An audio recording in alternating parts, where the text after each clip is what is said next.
Olá, boa noite, minhas amigas e meus amigos internautas. Estamos ao vivo para mais uma live aqui no Facebook da sua OAB Lapa. Você pode participar. Envie seus comentários através do nosso chat. Obrigado pela sua audiência. Meu nome é Luiz Rogério Barros, presidente da 96ª subseção da OAB da Lapa. E hoje o nosso tema é Reflexos da pandemia nas relações de direito de família e sucessões. As nossas convidadas, já vou colocar agora as nossas convidadas, doutora Cíntia Amati, Boa noite, boa noite, doutora Cíntia, e também doutora Carla Flood. Doutora Carla Flood, muito boa noite. Acho que a doutora Carla Flood ainda não está nos ouvindo. Esse horário é um horário onde as conexões de internet são muito utilizadas, devemos estar com algum problema de instabilidade de conexão. Doutora Carla Flood, está nos ouvindo? Boa noite, doutor Luiz Rogério. Boa noite, Cíntia. Bom, já estamos conectados. Doutora Carla Flood é advogada e vice-presidente da Comissão da Mulher Advogada da OAB da Lapa. E doutora Cíntia Amati é advogada, mediadora e integrante da Comissão da Mulher Advogada da OAB Lapa. Quero aqui agradecer a presença das duas colegas que hoje, com certeza, farão aqui uma excelente explanação sobre esse tema. Quero também mandar um abraço aos diretores da subseção da OAB da Lapa, a doutora Cristina Toninato, nossa diretora tesoureira, a doutora Adriana Gomes, nossa diretora secretária adjunta. Mandar também um abraço ao nosso secretário-geral, doutor Wagner Luiz Dias, e ao nosso vice-presidente, doutor Martins Gonzalez. Quero fazer aqui alguns registros de alguns dos internautas. Doutora Silvia Visconti, doutor Ivo Moreira, doutora Rosângela Devec Nabarro, doutora Daniela Andrade, doutora Maria Cristina Silvia, doutora Mônica Ferraz, doutora Valéria Regina Del Nero e o doutor Luiz Fernandes, aqui todos em nossa audiência. Eu vou passar a palavra agora para a doutora Carla Flood e desejo a todos e todas uma excelente live. Muito obrigado e boa noite a todos e todas. Boa noite, então, muito obrigada a todas pela presença, as nossas colegas, os nossos colegas e também aqueles que não forem advogados e que estão aqui hoje. E a gente vai bater, na verdade, um papo, né, sobre os reflexos da pandemia nas relações de direito de família e das sucessões e fazendo aí uma interface com a mediação. E nós sabemos, então, que as relações familiares, elas são muito sensíveis e nesses tempos de isolamento social, os conflitos que são comuns têm tomado uma proporção maior. E por conta dessa nova realidade que nós estamos vivendo, há necessidade de sermos mais tolerantes, mais compreensivos. E nós sabemos que as relações, elas não se sustentam sem que hajam concessões recíprocas. E agora, né, com essa questão de isolamento, as pessoas parecem ter tido uma maior dificuldade de compreender, né, de entender o ponto de vista do outro. Então, por isso, eu entendo que esse é o momento apropriado para que ocorra uma atuação mais humanizada dos profissionais do direito. É tempo da gente aconselhar, né, as pessoas que nos procuram para ações de família, para que elas se abram para outras soluções que não tenham só esse viés litigioso. Claro, em algumas situações o litígio ele é inevitável, né? Principalmente quando a gente tem aí o interesse de menores. Isso tem que ser levado a juízo. Mas a gente tem, mesmo dentro do judiciário, ferramentas que podem nos ajudar a ter um processo menos doloroso. E aí é o papel da mediação que eu vou pedir para a doutora Cíntia, que é especialista aqui, explicar para todos nós. Boa noite a todos, agradeço a oportunidade, né, de estarmos aqui hoje nesse bate-papo, Carla. E justamente a mediação, acho que diante de todo esse cenário que nós temos, né, provocados pela Covid nesse momento, vem até como uma forma de reforçar a necessidade de uma comunicação, a necessidade do diálogo, até para que se crie uma empatia e com isso as partes consigam, de repente, chegar à solução daquele conflito, daquele problema. Então, nesse momento em que nós passamos, é fundamental que consiga as partes assistidas por seus advogados, que vão lhe explicar os direitos que cada um detém, realmente o que pode ser feito em cada questão, em cada processo, consigam efetivamente chegar a essa composição onde todos ganham, e não tem aquela coisa de antes um mau acordo do que uma boa briga. É justamente tentar trazer à tona aquela questão de você conseguir, através do sistema ganha-ganha, uma composição em que as partes são empoderadas para que cheguem àquela solução, onde o mediador faz realmente aquela ponte da comunicação, do diálogo. Até porque a nossa comunicação verbal é de apenas 7%, sendo que 55% da nossa linguagem, da nossa comunicação é corporal. Então, é fundamental que a presença do advogado junto ao seu cliente explique todas essas condições, essa possibilidade, mais essa ferramenta, para que ele consiga resolver essas questões pendentes. Ótimo. E assim, Cíntia, o que eu tenho percebido é que as pessoas têm cometido excessos, né, beirando até um abuso de direito com relação a direitos e deveres, especialmente em relação a filhos, né, e isso justificados na pandemia. Então, a gente usa um problema financeiro que eventualmente esteja enfrentando ou supostamente enfrentando, né, uma questão de isolamento, então não pode sair, não pode visitar a criança, e isso acaba conflitando com as obrigações inerentes ao poder familiar, porque as pessoas não podem esquecer que o poder familiar ele é exercido em igualdade de poderes pelos dois pais, né? Tanto pai e pai, mãe e mãe, não importa o ajuste familiar que exista, né? Eles dois têm obrigações, deveres e direitos também decorrentes dessa relação, né? Então a gente tem aí uma situação muito típica que é hoje muito debatida já no judiciário, que é o direito de convivência, né? A gente tem aí que entender, acho que em princípio, que distanciamento social ele não implica, em princípio, suspensão do direito de convivência, né? Se as circunstâncias que existem não demonstram risco, essa convivência tem que ser mantida. É um direito da criança constitucional, né? No ECA também está disposto. Depois vem o direito do outro genitor que não reside com ela, de estar com ela. Então a gente tem que lembrar sempre que as relações afetivas, né? Elas se formam, se fortalecem com a convivência. Então, ela é indispensável para que essa família realmente tenha lá uma proximidade e que essa criança tenha uma boa formação, tanto por parte da genitora que seja mãe e do genitor que seja pai ou qualquer outra situação. E aí a gente vê, então, que tem que pensar da seguinte forma, pelo menos é o meu ponto de vista. Se no local onde a criança mora, né, a gente não tem a epidemia com uma situação grave, esse convívio presencial, ele deve ser preservado. Agora, se for uma outra situação diferenciada, a gente já tem, por exemplo, um lockdown no Maranhão, aí sim, eu acho que há que se observar esta imposição, nessa restrição efetiva de deslocamento, e aí essa visita, esse convívio, ele deve ser suspenso por um período, pelo menos enquanto essa ordem de suspensão, de ir e vir, estiver vigorando. Do contrário, o que pode acontecer é da gente ter aí um indício até de alienação parental. Porque, veja, o genitor que detém a moradia, né, o guardião que tem a moradia, ele não pode, por si só, tomar essa decisão.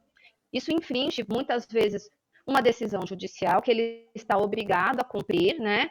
E se caso ele não cumprir, inclusive pode ser fixada uma multa diária por descumprimento contra ele. Então, mesmo que ele esteja pensando isso baseado no bem-estar da criança, quem decide se pode ou não efetivamente deixar de visitar é o juiz. Claro, a gente sempre pensa no seguinte: o bom senso deve prevalecer. Então, o que se espera das pessoas? Que elas sentem e conversem. Olha, tá meio complicado, vamos falar aqui de São Paulo? Passamos das 3.000 mortes? né? Infelizmente. Então, existe um risco aqui? Existe. Mas será que é efetivamente um risco tão demasiado que o genitor não possa vir retirar a criança para passar um final de semana? Penso que talvez não. Existem outros lugares que me parecem estão piores. A gente tem até os exemplos, né, de fora do Brasil, o caso da Espanha ou da Itália, e mesmo na Espanha, Cíntia, é interessante fazer uma ressalva aqui, que o direito de ir e vir para as visitas foi garantido, tá? O governo permitiu, então, que os pais, mesmo naquela situação gravíssima, vão até as casas para buscar os seus filhos e estarem com eles. Então, a gente tem que ver isso com bastante reserva, tá? Uma outra coisa que a gente tem visto, né? Decisões judiciais que estão permitindo que essa convivência seja suspensa por um período, especialmente quando existe alguém num grupo de risco ou que esteja trabalhando numa situação de risco. Então, normalmente é o pessoal da saúde ou alguém que trabalhe relacionado às pessoas da saúde. Aí sim você pode até pensar numa situação de ter um risco, porque em risco, se a gente pensar, todos estamos. Não significa que estar dentro de casa que você esteja 100% seguro. E também não existe uma situação comprovada de que estando num deslocamento, num mero deslocamento, que também vai haver uma contaminação. Então a gente tem que ver isso com bastante reserva. O que a gente já vê aí de decisões de todo tipo? Logo no começo, tinham suspensões de 14 dias. Por quê? Porque era o pessoal voltando de viagem, né? A gente tinha um pós-carnaval, então 14 dias após o retorno dessas viagens, e hoje a gente já percebe que isso já não se sustenta mais. Se a gente tiver que falar em suspensão, a gente tem que falar de uma suspensão a longo prazo. E a gente não pode perder de vista que a convivência perdida, ela não se repõe de forma nenhuma. Ainda que se tenha boa vontade de pensar numa visita virtual, que é o que a gente tem visto, ela não se aplica para todo mundo. Né? Nem todo mundo tem acesso à internet, nem todo mundo tem facilidade com as plataformas que nós temos. A gente tem criança até que não está conseguindo nem estudar, não tem acesso ao conteúdo de escola, né? Então a coisa não me parece assim tão simples. Claro, para o cidadão, talvez de classe média, isso seja muito simples, assim como nós estamos conversando num ambiente virtual, tudo certo, ótimo, mas nós temos acesso a esse recurso.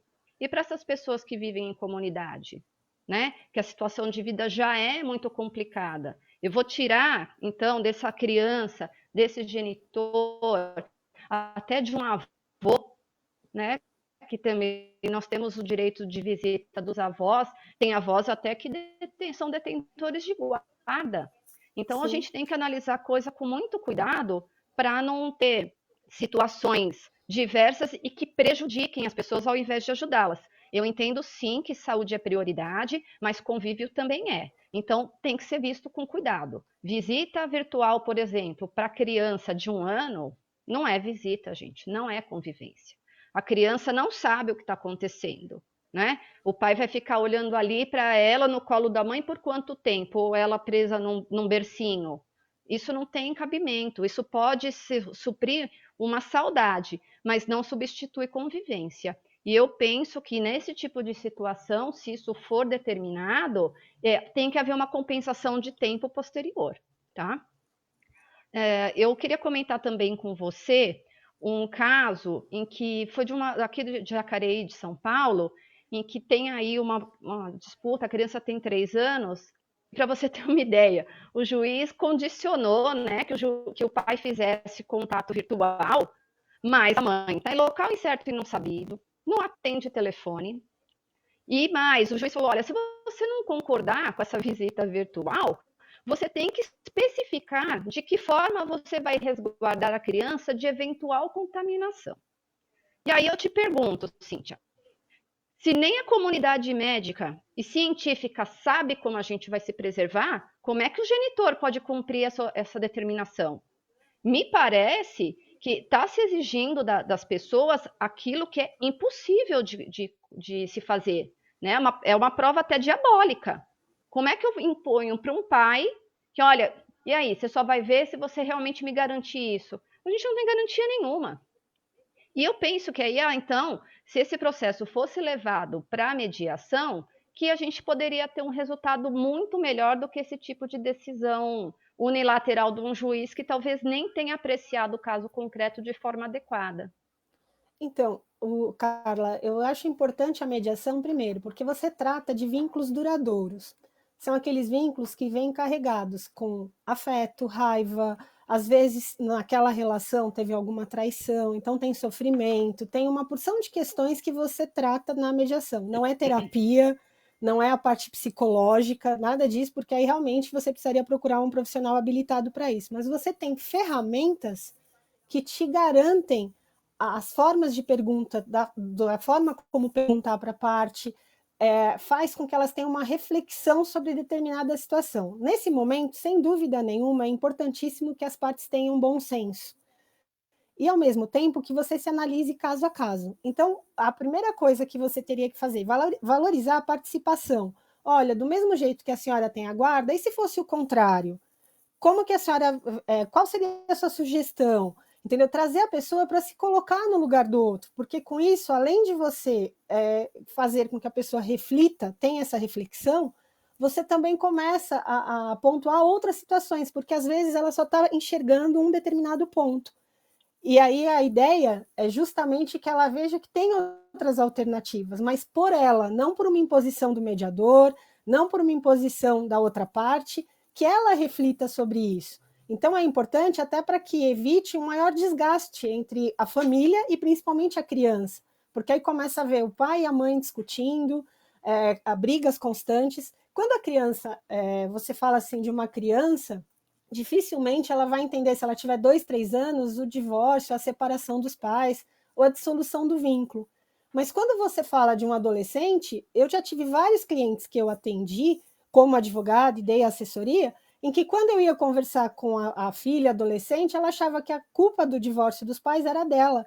Então, olha quantas questões, porque discutiam e algumas vezes elas chegaram a ver algumas discussões, algumas questões, poxa, eles estão discutindo, inclusive por minha causa, eu que gerei a discórdia entre os meus pais, eu que gerei o divórcio deles. Quanto mais adolescente, porque já tem os próprios conflitos, diga quem não tem um conflito. Todo Verdade. mundo tem conflito, temos até os nossos conflitos internos, né? Então, justamente, o importante é o quê? É você conseguir que a pessoa, através das ferramentas da mediação, consiga, assessorada pelo seu advogado, que vai explicar todos os direitos que ela tem, porque isso é muito importante, até porque a figura do mediador, desse terceiro imparcial, é justamente não explicar nada de direito para as partes, é facilitar esse diálogo, criar essa empatia, para que evite um maior desgaste, para que aumente os conflitos existentes,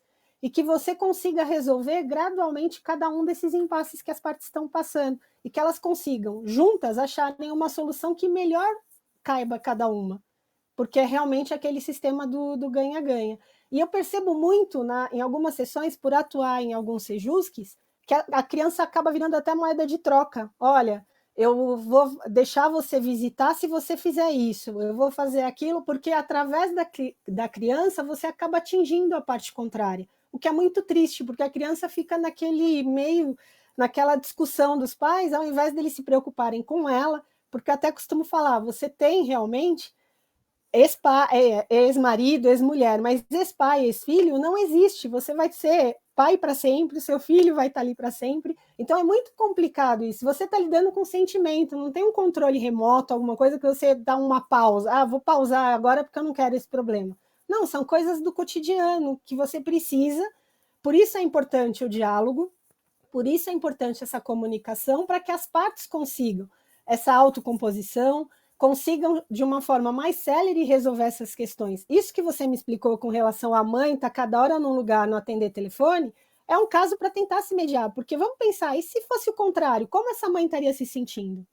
Não é mesmo? Sem dúvida. E a gente vai perceber isso, essa questão da moeda de troca, muito forte, eu acredito, nessas questões de obrigação alimentar, em que, por exemplo, você tiver uma modificação de moradia, mesmo que pelo período da pandemia. Porque também o que tem acontecido, Cíntia, para pais que moram longe, em cidades diferentes, especialmente quando você precisa fazer uma viagem mesmo, e a gente não está falando, né, grande São Paulo, por exemplo, que é pertinho, a gente consegue se deslocar com facilidade. Mas imagina, né, a criança mora aqui na capital e de repente o pai mora, vamos falar em Bauru. É longe, é uma viagem, né, que é distante. E Carla, te interrompendo.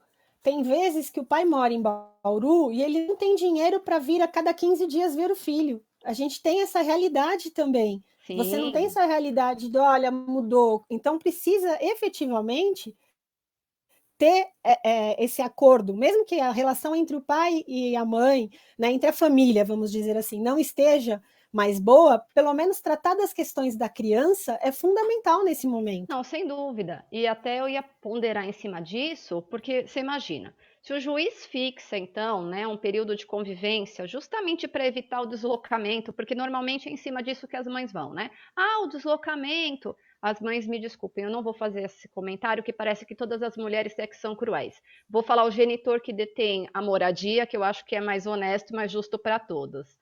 Então, esse genitor que tem a moradia, ele diz, não, mas aí tem que viajar, mas vão ter outras pessoas dentro do ônibus, isso não é possível. E aí o juiz acaba decidindo de que jeito. Então, sem problema, 15 dias com um, 15 dias com outro. Evita o deslocamento muitas vezes. E aí até, se me permite, é justamente o que acontece nas férias de julho. Passa a primeira quinzena com um, a primeira com outro. Até porque ninguém imaginava que a pandemia se estenderia por tanto tempo, como aconteceu. Né? Não, claro, imagina, em princípio a gente falava em 14 dias, então não tinha por que fazer isso realmente, 14 dias era um período muito curto, mas agora, por exemplo, nós em São Paulo estamos aí acho que 60 dias, já beirando 60 dias de isolamento. Então, o que pode acontecer nessa situação? Se o pai vai ficar com a criança, por exemplo, 15 dias, isso afeta demasiadamente a sua estrutura financeira de casa, porque uma coisa é eu estar com a criança dois dias no final de semana, um feriado prolongado, e outro 15 dias seguidos. E perde um pouco o sentido de eu fazer uma manutenção de alimentos para a genitora que detém a moradia nesse período que ele vai estar comigo. Aí eu posso parar de pagar? Muita gente vai perguntar. Não é bem assim. Isso tem que ser levado ao conhecimento do Poder Judiciário para que então o juiz possa permitir uma alteração na forma de pagamento nesse período. Porque o que acontece? Quem não paga pode ser preso. Nem vamos discutir a questão da prisão domiciliar, eu acho que não vem ao caso, mas numa situação normal, o devedor de alimentos ele pode ser preso. Então ele não pode espontaneamente falar, mas está aqui comigo. Tá aqui comigo, mas eu tenho que avisar o juiz e falar, escuta, eu posso então nesse período fazer diferente? E isso é muito fácil até de ajustar, né? A gente garante, porque os alimentos que a gente chama in natura, eles estão previstos no Código Civil, no artigo 1701. Então, o pensionamento ele não é necessariamente em dinheiro, né? Ele pode ser feito por hospedagem, né? Então, a moradia, o sustento, então eu vou lá e faço a compra do mês. Existem outras formas. É que usualmente é muito mais simples que se fixe um valor e aquele genitor que detém a moradia administra isso da melhor forma. Mas eles continuariam fazendo uma divisão, por exemplo, de despesas escolares, se houver, de plano de saúde. Isso aí mantém, isso aí não muda. Então, seria um pequeno ajuste mesmo, na minha opinião, para se adequar ao período e também pelo período em que isso efetivamente ocorrer, né?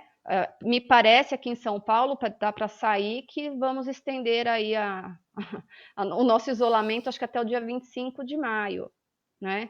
Então, temos mais tempo para lidar? Temos, e até porque a gente não sabe quando efetivamente se autorizar o nosso retorno, de que forma isso vai ser. Porque eu, particularmente, acho pouco provável que essas crianças voltem para a escola. Eu acho que essas aulas online vão continuar, porque não é possível hoje dizer, tudo bem, vai colocar a máscara na criança. Não fica, gente. Elas não vão usar, eles vão ter que se alimentar, eles vão correr, eles vão pegar um no outro, eles se abraçam, eles se beijam. Então, provavelmente, isso pode ser até que se estenda para o final do ano. Então, a gente tem que adaptar para essa nova realidade sem prejudicar nem o genitor não residente e muito menos a criança, que não pode ficar nesse meio. E eu acho também, Cíntia, que é importante que os pais tomem cuidado com o que falam perto das crianças. Sim. Se a gente fica falando muito, o Covid ele mata, se você for na rua, ele te mata, a criança vai criar um pânico na cabeça, tem criança que é muito sugestionável, e aí ele pode não querer ir com o pai, porque ele fica com medo desse deslocamento, e esse pai não é o causador do problema. Até vamos pensar o seguinte, você está em home office, e o pai do seu filho também está em home office. Os dois estão em segurança. Então, qual o problema da gente dividir esse tempo igualitariamente? Não tem sentido eu mandar para um pai que está trabalhando fora e não tem como ficar com a criança. Aí eu acho que sim, nesse caso, o melhor seria permanecer com a mãe, mas garantida, então, a visita normal. Aquilo que foi estabelecido pelo juiz, se não tiver uma circunstância muito perigosa, realmente uma coisa muito escancarada, ela tem que ser preservada. Você comentou, inclusive, com relação ao pagamento dessa questão in natura. Alguns genitores até entendem que, como o meu salário foi reduzido, né, minha jornada foi reduzida e, consequentemente, o meu salário, então eu não vou precisar, eu posso pagar quanto eu acho que eu tenho que pagar, quanto eu acredito que eu queira pagar.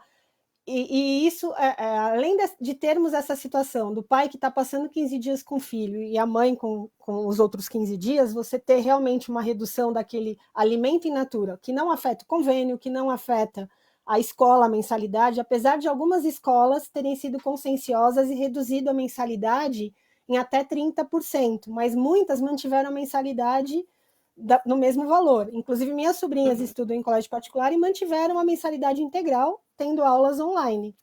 Então, assim, cada um está agindo de uma forma, porque realmente é uma situação completamente atípica. Porém, o que eu recomendo? Que as partes realmente conversem, até para que isso dê uma segurança para ambos, tanto para o genitor quanto para a genitora, e para que nenhum deles venha a sofrer consequência. Porque, por exemplo, você falou, se ele quiser reduzir esse pagamento, né? Ou essa questão do alimento in natura, efetivamente, ou mesmo teve alguma redução do salário. O que acaba acontecendo? Se ele não tiver nenhum acordo com a outra parte, ele é devedor e ele está sujeito a uma ação de execução de alimentos. Então, por que é importantíssima a autocomposição? Para que ambas as partes tenham segurança, inclusive. Porque amanhã ou depois, você já tem como fixar o prazo, olha, daqui 3 meses, daqui 4 meses, então nesse período mais assim, eu posso te pagar X, e aí daqui 4 meses eu retomo o pagamento. Isso eu estou dando um exemplo, mas as partes vão ter que se compor entre elas, não é uma imposição, nada disso de um mediador, mas que eles consigam estudar formas que esse valor que deixou de ser pago agora volte, porque de repente tem a conta da perua, do transporte, da van, que vai ter que ser negociada, porque conseguiu uma leve redução, às vezes não a redução toda. Então, tem situações que você vai precisar analisar caso a caso, mas que para que ambos tenham segurança, o melhor seria formalizar um acordo através do profissional, através do seu patrono, que vai estar lhe orientando e vai estar assegurando, porque o tipo de acordo que pode ser feito, não, realmente isso está correto, isso é justo, não é? Mesmo a parte tendo ciência disso e sentindo isso. Porque a partir do momento que você tem a coparticipação, as partes conseguem juntas chegar àquele valor, àquele consenso, é mais difícil eles descumprirem um acordo, é mais difícil você ter novamente um litígio em cima daquela questão, porque eles participaram daquilo, eles construíram aquilo, então é muito diferente, muito melhor, além de ser um fator de segurança para ambos. Olha, você falou para mim que daqui 4 meses você voltava, eu estou com um acordo aqui, você já tinha que voltar a pagar o valor principal e mais o parcelamento das parcelas em atraso, do valor que ficou em atraso. Como é que nós vamos negociar? Eu preciso negociar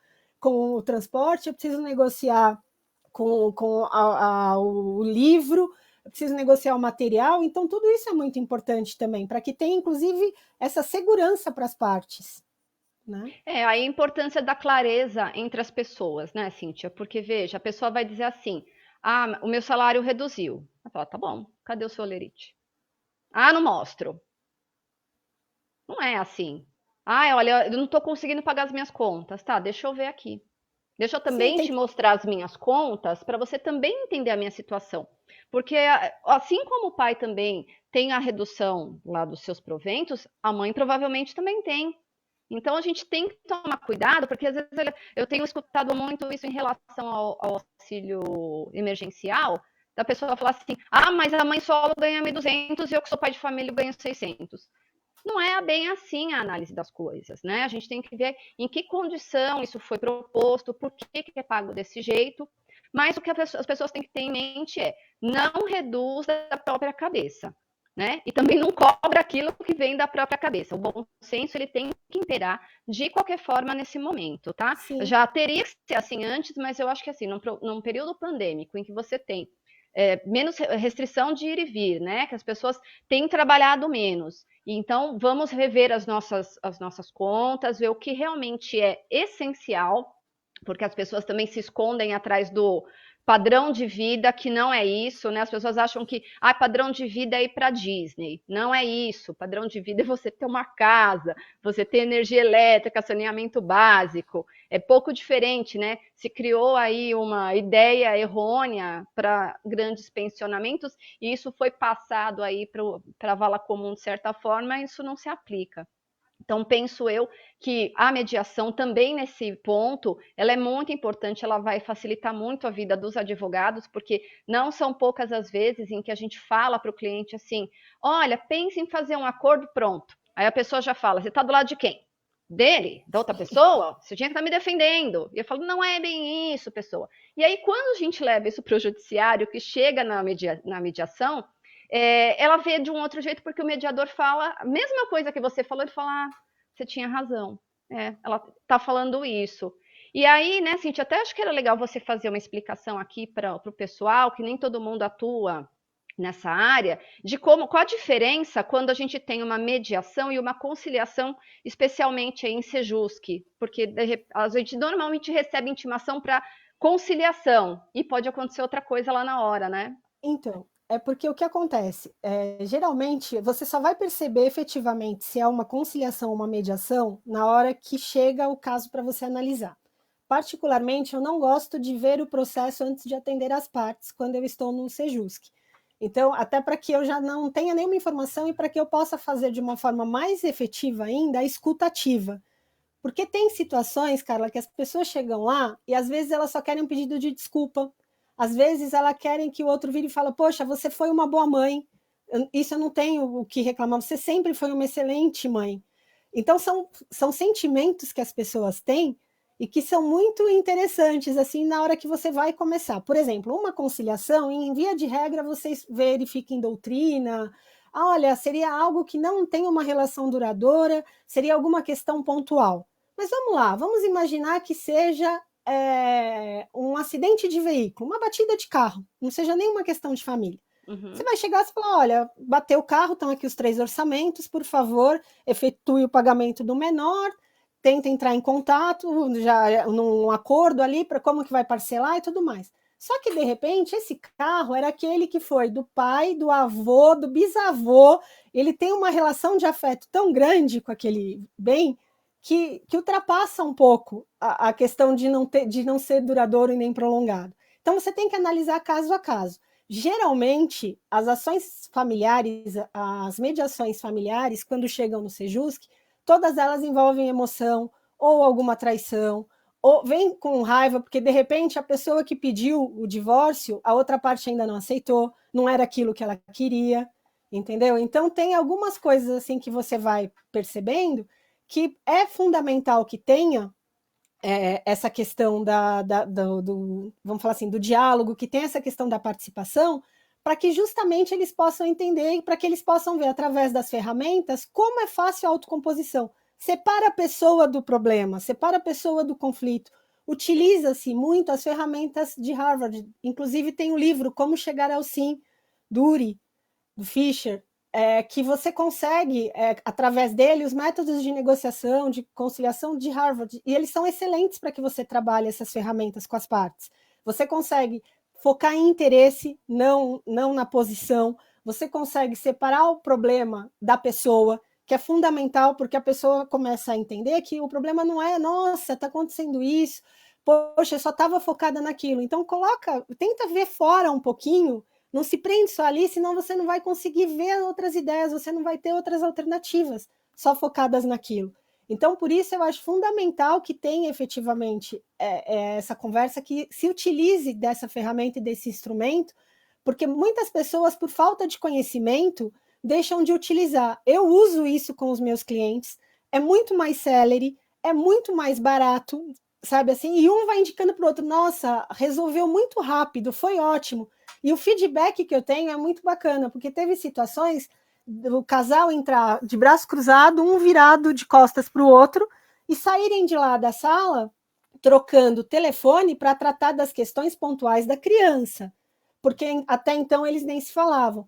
Outra situação em que a mãe, a criança tinha síndrome de Down, a mãe ela tinha um déficit de atenção, de inteligência, ela tinha um problema, e a avó. Então, eram as 3 gerações dentro da sala em face do genitor dessa bebê com Down. O que nós fizemos? A sessão de mediação ali com eles, para justamente, olha, como que vai poder se operacionalizar tudo isso, como que seria uma forma de tentar resolver. No final, quando acabou a sessão, que entraram num acordo, as partes compuseram as questões do acordo, a menina virou para mim e falou assim, nossa, parabéns, porque eles nunca tinham conseguido conversar. Então, você vê assim, como a comunicação faz diferença, né, para as partes.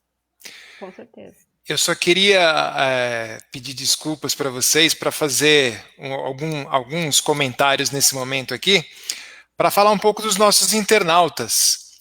Queria mandar um abraço aqui à doutora Paula Fernandes, que é a secretária adjunta da nossa CAASP, está aqui na nossa audiência, ao doutor Marlon Livramento, que é o presidente da subseção de Jales, está conosco também em nossa audiência, doutora Karen Vicentina Vaiano, Fábio Arruda, Acá Linhares, doutora Michele Benedito, Neide Amati, Maria José Pires Cagiano, e eu acabei de receber aqui pelo meu WhatsApp particular, nós estamos com a audiência do Luiz Augusto do Acre, nossa, Maria Lucinda de Manaus e o Eduardo Siqueira na cidade de Lima, no Peru, aqui na nossa audiência. Um grande abraço a todos vocês. Agradeço muito a participação de todos os internautas aqui conosco. Muito bom. A gente não consegue ler as mensagens porque passa muito rápido, né? E é para a gente não perder a dinâmica aqui da nossa conversa, mas a gente tem um monte de comentários aqui bastante pertinentes, né, Cíntia, sobre aquilo que nós estamos falando, e acho que é uma coisa que todo mundo acaba vivenciando isso de certa forma. E aí a gente vai dar aqui prosseguimento, vamos falar um pouquinho das relações afetivas, né? Que aí já partindo para o pessoal que tem relacionamento ou deixou de ter relacionamento, porque a gente tem namorados que estão passando esse período de convivência juntos, e aí talvez estejam preocupados ou não estejam percebendo que algumas coisas que eles falam pode vir a ter uma implicação. E eu estou falando, obviamente, de união estável, né? As pessoas morrem de medo da união estável, porque hoje em dia, com essa liberdade que nós temos, né, de relacionamentos, que a gente pode estar juntos, a gente dorme na casa do outro, viaja, né, com o namorado, e que isso pode se confundir. Então, eu acho que é interessante a gente fazer a seguinte observação, né, que união estável é entendida como a convivência pública, contínua e duradoura, com o objetivo de constituir família. Então, o fato das pessoas estarem passando esse período de convivência juntos, de isolamento, não significa que já vai configurar uma união estável, tá? Vamos com calma com relação a isso. Por um outro lado, a gente tem que tomar cuidado com algumas coisas que a gente faz, né? Então, eu chamo lá o meu namorado de namorido, e ele endossa. Não é mesmo? Isso pode, lá na frente, trazer uma dúvida sobre o tipo do relacionamento que eles estavam tendo. Então, para quem tem isso muito certo de que é um namoro, a minha sugestão é que mantenham se tratando como namorados, tá? Evitem, essas brincadeiras são engraçadinhas entre a gente, mas pode dar uma conotação para as pessoas, para os terceiros, diferente. E aí é onde é o problema, porque na hora do depoimento, eles vão dizer: sim, moravam juntos, eu sabia. Nossa, um monte de vídeo lá na internet. trocando juras de amor, dizendo lá que tinham se encontrado e tudo mais, e isso tem reflexos aí depois, né? Mas eu não quero apavorar ninguém, não é para sair correndo de máscara, com pijama, pode continuar, é saudável, é gostoso a gente estar com alguém, é muito difícil você passar esse período sozinho, né? Mas só tomem certos cuidados para depois não reclamar daquilo que a gente acaba dando, de certa forma, gerando aquela obrigação, né? Então, vamos prestar atenção nisso. Uma outra situação também que a gente tem, né, do isolamento, Cíntia, é o contrário. É o relacionamento que acaba e a pessoa não tem para onde ir, às vezes não tem a menor condição. Hoje, como é que se aluga um apartamento, uma casa? Você vai para um flat como, né? Nem Airbnb você não pode contratar nesse período. Então, a pessoa já estão separados de fato, mas vivendo na mesma casa.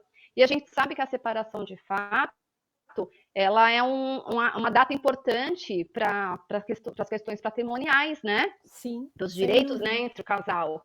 Então, veja como é complicado você, de repente, lá na frente, falar, bom, eu estava separada quando? Dia 1º de abril. Mas você estava morando aonde? Lá na minha casa. Ah, mas você dormia onde? No sofá. Como é que você prova que você estava no sofá?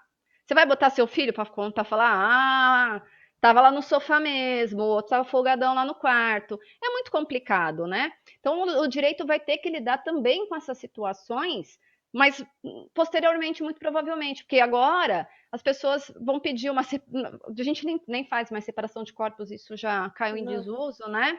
Já faz Mas direto o divórcio, né? antigamente a gente fazia, né, separação de corpos por causa de uma série de outras condições da ação, e hoje fica preso lá, não tem jeito. Então é importante que você tome esses cuidados, evite certas manobras, né, também para não prejudicar direitos na hora da partilha, isso é importante dizer, porque também tem gente que se aproveita desse fato, esconde dinheiro, transfere, você não sabe, você não viu, aí, não, mas foi no curso do casamento, não foi. Isso vai dar problema e o judiciário vai ter que agir com firmeza, né? Vai ser mão de ferro nesse ponto. As provas vão ter que ser muito bem produzidas e vai ser o festival da quebra do sigilo bancário. Não só do casal, viu, gente? Se passar para terceiro, vai ter que ser estendido também para essas pessoas. Então, não acha que dá para esconder tudo na pandemia? Eu sempre digo, a pandemia não justifica tudo. Muito pelo contrário, tome muito cuidado com as consequências daquilo que a gente faz, principalmente quando é para prejudicar o outro, tá? É verdade. E eu queria falar só mais uma coisinha aqui também, para não me alongar muito nesse tema. A gente tem, por exemplo, a questão de habilitação de casamento, né? A gente sabe que os proclamas, eles correm e têm validade de 90 dias. Você imagina o seguinte, quem correu proclama dia 19 de março, dia 20, isolamento, que a gente já não sabe, já passou 60 dias praticamente. O proclama tem validade de 90, eu tenho 30 dias para casar, como é que eu faço? Porque, eu ia casar na igreja, tá? Você adia, no salão, você consegue, tem tido aí, até porque eles não podem abrir para festa por enquanto, então não tem nem como falar, não, vem aqui, faz a festa. Tá proibido, não tem jeito. Mas você pode ter outros motivos pelos quais você precisa casar. De repente, você vai ser transferido aí para um outro país e o seu companheiro, né, sua namorada, seu namorado vai com você, vocês têm que estar casados por causa de questão de visto. Então, faz-se como? O cartório está preparado para realizar esses casamentos? As portas abertas, como determina o código, né? Com testemunhas. Como é que a gente vai ter espaço lá para respeitar a distância mínima de 1,5 m ou 2? Podemos usar as máscaras? E aí, então, a gente tem, assim, alguns sinões, mas já existem alguns cartórios, Cíntia, não sei se você tem conhecimento ou não, que estão realizando casamentos por videoconferência. Então, os nubentes ficam lá nas suas casas, testemunhas também ficam nas suas casas, e o juiz de paz, né, que a gente chama, que é o celebrante, lá no cartório. Tem um telão onde eles passam, né? E isso também normalmente é feito nesses estados que já regulamentaram, que é Minas Gerais, Pernambuco, Santa Catarina, Alagoas e Sergipe, se eu não me engano. Eu não sei se tem mais algum, se alguém souber pode até avisar aqui pra gente.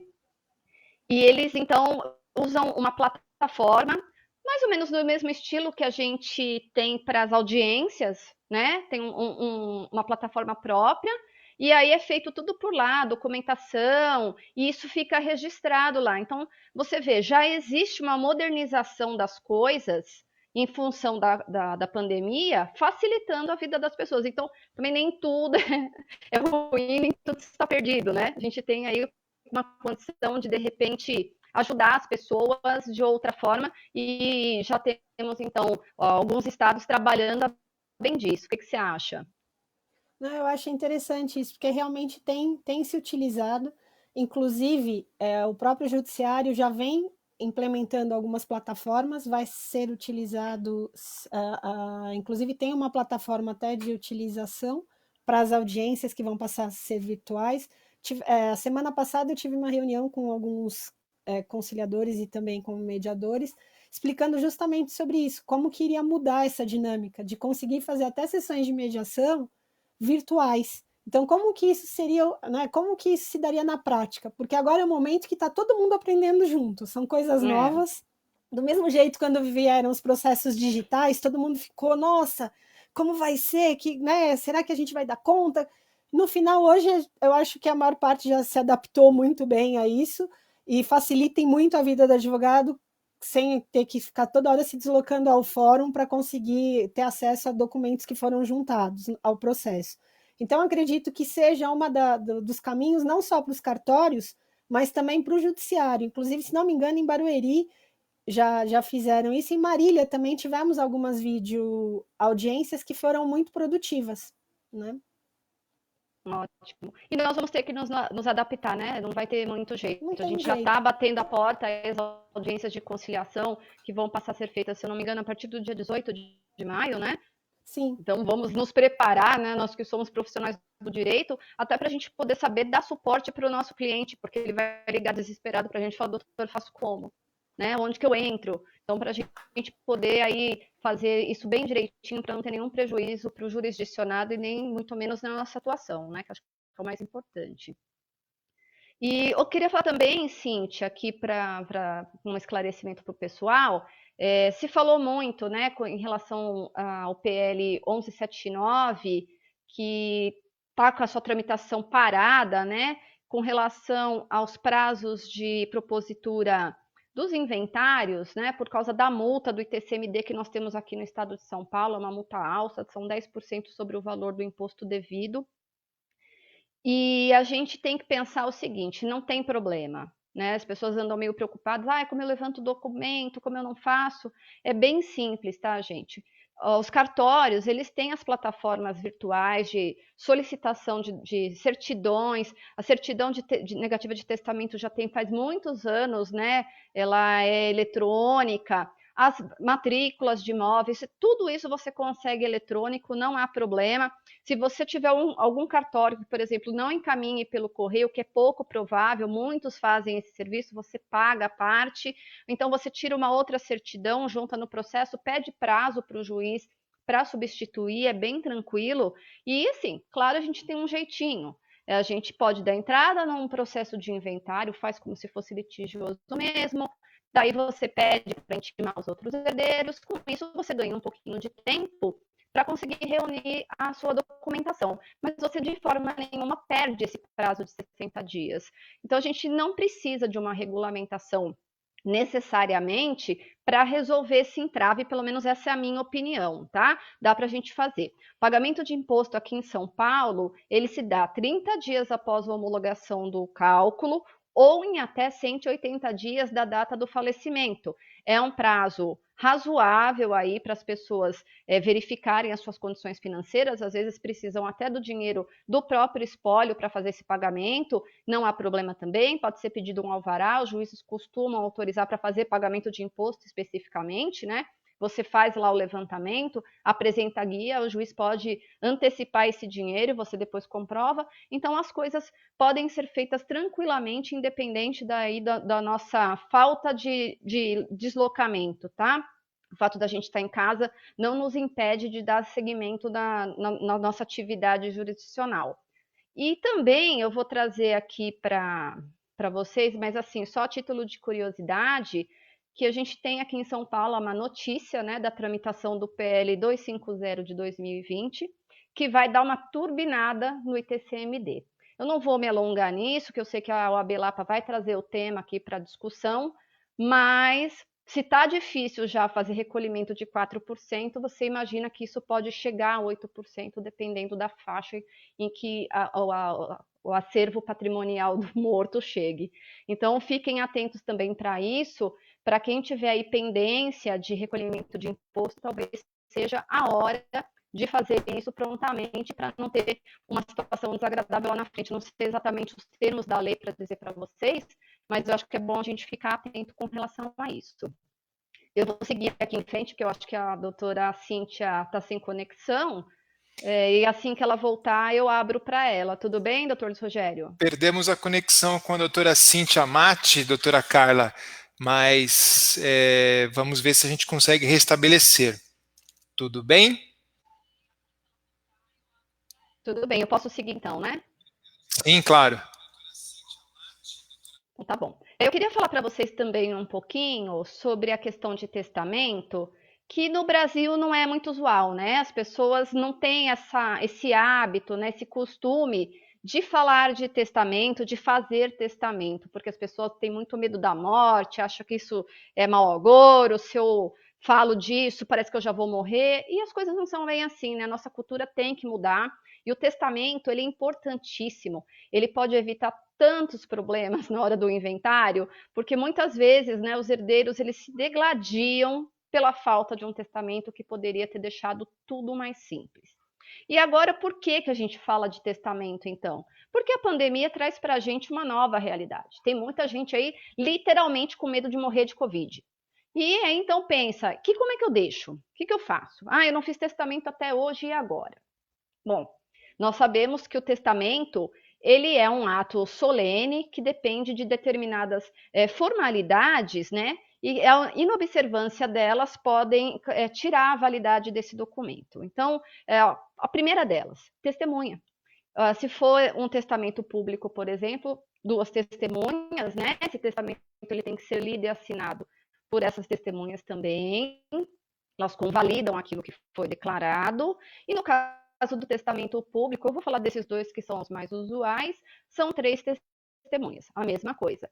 O testador faz lá de próprio punho, faz a leitura, as testemunhas confirmam. O que acontece? A gente tem 2 problemas. A pessoa que está 100% isolada, seja ela por uma dúvida de que ela esteja contaminada pelo Covid ou uma certeza de que ela tem o Covid. Então, ela está isolada. Ela não tem possibilidade de sair para ir até um cartório para fazer, porque ela põe em risco as outras pessoas, né? Ela tem que cumprir necessariamente esse isolamento. E você tem uma situação que, então, você não vai ter testemunha. Como que alguém vai validar aquilo que você vai fazer? E para isso, o testamento particular tem uma exceção que está no artigo 1879, se eu não me engano, em que, dada uma excepcionalidade de situação, a pessoa pode testar sem testemunhas. Como é que ela faz? Ela vai ter que fazer a declaração de próprio punho. Então, ela não pode imprimir documento da internet, mesmo que ele tenha sido elaborado pelo seu advogado. E é muito importante que o testamento seja elaborado por advogado. Procura o advogado da sua confiança, explica para ele o que você quer, ele vai dizer se aquilo pode, se não pode, para a gente não ter um problema de ultrapassar a legítima, né, que são aqueles 50% que são reservados para os herdeiros necessários, que não pode ultrapassar. Então, é importantíssimo que você converse com alguém que tenha conhecimento disso, que possa te auxiliar efetivamente. Os advogados estão trabalhando, a gente faz atendimento telepresencial, isso é bem simples até de resolver, dá para explicar para a pessoa, então não há dificuldade nisso. Então, você vai pegar a orientação do seu advogado e vai colocar lá termo, como a gente costuma dizer, você vai lá redigir com a sua letrinha, legível de preferência, pessoal, por favor, que depois a gente não consegue entender, fica o dito pelo não dito, né? E você vai dizer lá, então, qual é a circunstância excepcional que te autoriza a fazer esse testamento sem testemunho? Vou dizer, eu, Carla Flu, de hoje, 6 de maio, aqui em São Paulo, estou Deus me livre, né? Mas estou contaminada com o Covid e por medo do que possa acontecer comigo, disponho dos meus bens da seguinte forma. E digo lá tudo que eu quero, bonitinho, e deixo registrado.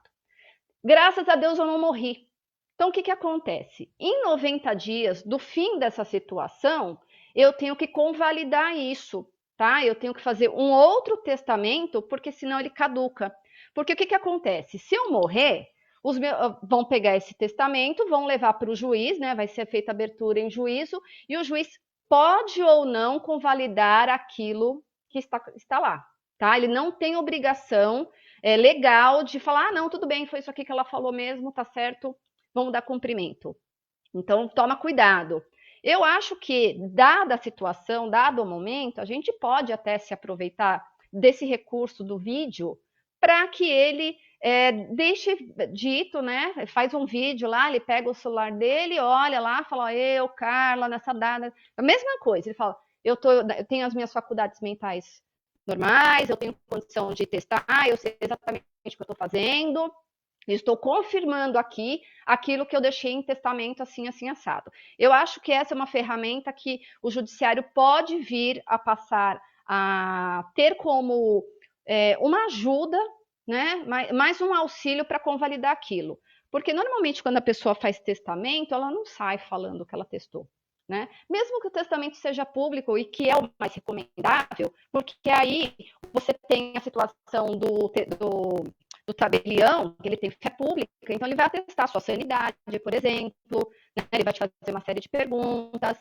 Então, a chance de você ter um problema com relação ao conteúdo é um pouco menor. Não significa que esse testamento não pode ser questionado, né? Seja pelos herdeiros, pelos legatários, enfim, pode ter mil situações aí de pessoas que venham a questionar isso e ter essa discussão. Por isso a necessidade até de abertura disso em juízo, tá? Para dar cumprimento àquelas disposições. Mas é bem interessante que a pessoa tenha essa possibilidade, né? Tá lá com a sua dúvida, você achou que tá meio que na sua hora, beleza. Vai lá, faz o seu testamento. Só não esquece que vai dar tudo certo, você não vai morrer de Covid, porque você tá em casa, você tá isolado, você tá cumprindo tudo direitinho, fazendo tudo como tem que ser. Então, depois você fala, bom, era aquilo mesmo? Eu procuro esse meu advogado e vou lá no cartório, ou eu peço para ele fazer, chamo 3 testemunhas para fazer o particular, se for o caso, não há problema, tá?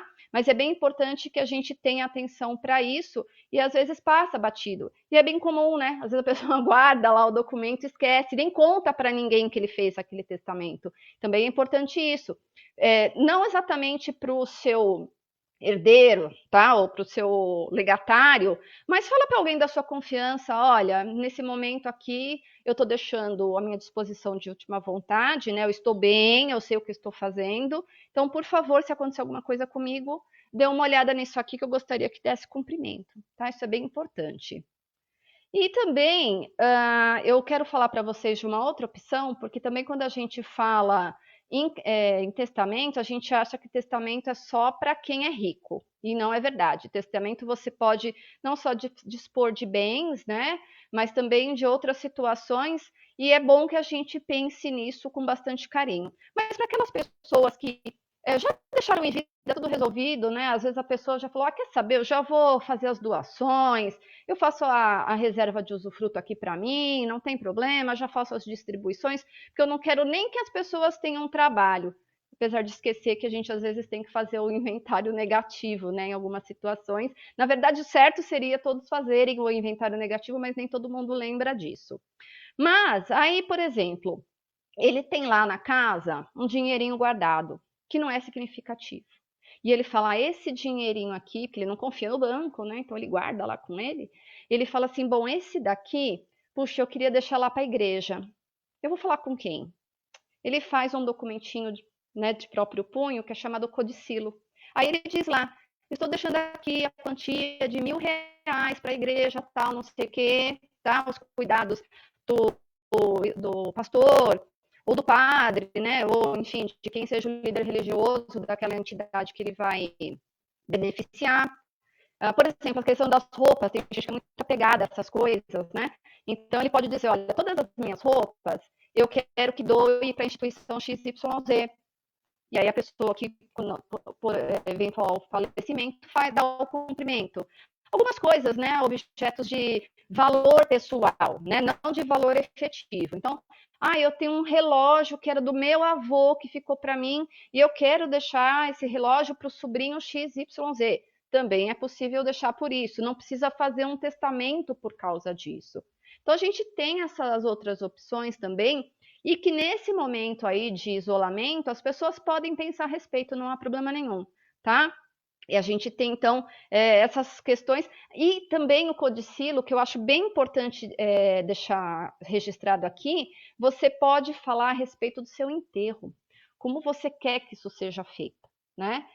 Você tem, por exemplo, lá, eu quero ser cremada. E eu digo isso para todo mundo, já vai ficar registrado aqui. Então, se por acaso acontecer alguma coisa comigo, alguém falar, vai enterrar, não, não vai não, porque não era o que ela queria.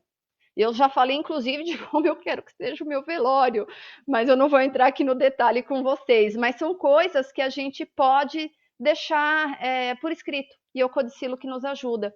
Né? Às vezes a família não sabe o que fazer, a gente sabe, por exemplo, eu vou dar um exemplo tolo aqui, mas a doação de órgãos, por exemplo. Quem tem que autorizar por lei hoje é a família.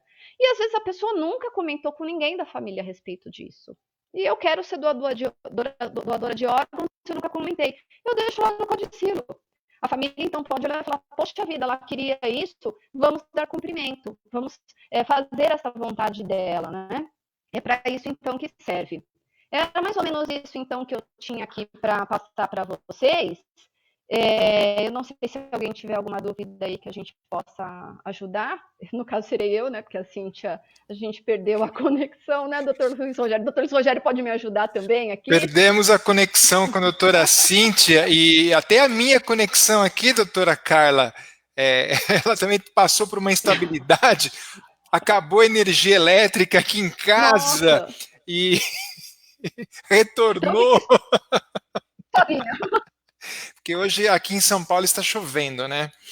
Então aconteceu esses episódios aqui, mas conseguimos estabilizar aqui a nossa transmissão para os nossos internautas. Mas também já estamos chegando ao fim por conta do nosso tempo. Eu queria passar aqui por conta do nosso horário, eu queria passar aqui algumas informações. Amanhã, às 19h30, nós teremos uma live com o tema Inseminação Artificial Caseira, com a doutora Ana Carolina Mendonça. No dia 11, às 17 horas, teremos a live Responsabilidade Civil pela Não Convivência Familiar em função da LGBTfobia, com a doutora Janaína Cruz. Às 19h30, nós teremos a Violência contra as Mulheres, com a doutora Gabriela Mansur. No dia 12, sensacional, no dia 12, às 16 horas, nós teremos o tema Como Iniciar na Advocacia com o Dr. André Kageyama. No dia 12, às 19 horas, teremos o tema Ética na Advocacia, Publicidade, Lives, Propaganda com o Dr. Fernando Freire. E no dia 13, às 19 horas, nós teremos uma live Desafios, Dúvidas e Perspectivas para as Eleições de 2020, com o Dr. Alexandre Rolo. Doutora Carla, foi uma honra, foi um prazer recebê-la aqui virtualmente na subseção da OAB Lapa, é assim que nós estamos tratando. Exato. Agradeço também imensamente a doutora Cíntia Matti, infelizmente perdemos a conexão, e eu gostaria de deixar aqui o espaço para que a colega fizesse suas considerações finais. Está me ouvindo? Rogério, primeiramente, eu agradeço muitíssimo a sua disponibilidade. Sim, estou ouvindo sim. De ter trazido aqui para a OAB esse tema, né? Ter convidado a mim, a Cíntia, eu tenho certeza que posso falar em nome dela, para a gente tratar desse assunto. A gente achou muito oportuno, né? Para poder ter um bate-papo um pouquinho diferente, porque a gente não tem, né, tentar colaborar aí o máximo com os nossos colegas a respeito da visão que a gente tem, né, do direito, das perspectivas, já que nós trabalhamos nessas áreas, né, E, claro, mais uma vez, parabenizar a OAB pela iniciativa. Eu acho que essas lives elas são realmente engrandecedoras. É muito importante trazer isso para os inscritos e mesmo para o público em geral, né? Informação nunca é demais. Então, vocês estão de parabéns. Eu realmente agradeço muito de coração a oportunidade. Eu fico bem feliz. Espero ter contribuído aí com vocês e fico à disposição para eventuais dúvidas ou se a gente tiver uma outra oportunidade de falar novamente. Eu tenho o maior prazer. Para mim é um orgulho ser lapiana, né? E fazer parte, inclusive, da Comissão da Mulher Advogada. Eu aproveito aqui a oportunidade, convido as advogadas, as estagiárias que queiram participar da nossa comissão, uma comissão muito ativa. Nós estamos aceitando membros, mesmo nessa época, então pode entrar em contato lá com a OAB e também para fazer parte da nossa Comissão de Direito de Família, né, que eu também tenho orgulho de ser membro e que também é uma comissão muito ativa, uma comissão de estudos muito bacana, muito engrandecedor para o nosso inscrito participar. Obrigado, doutora Carla, obrigado, doutora Cíntia, obrigado aos nossos internautas, boa noite a todos e todas. E esperamos revê-los em breve, mesmo que virtualmente, aqui no Facebook da subseção da OAB Lapa. Muito obrigado, forte abraço, até mais. Tchau, tchau.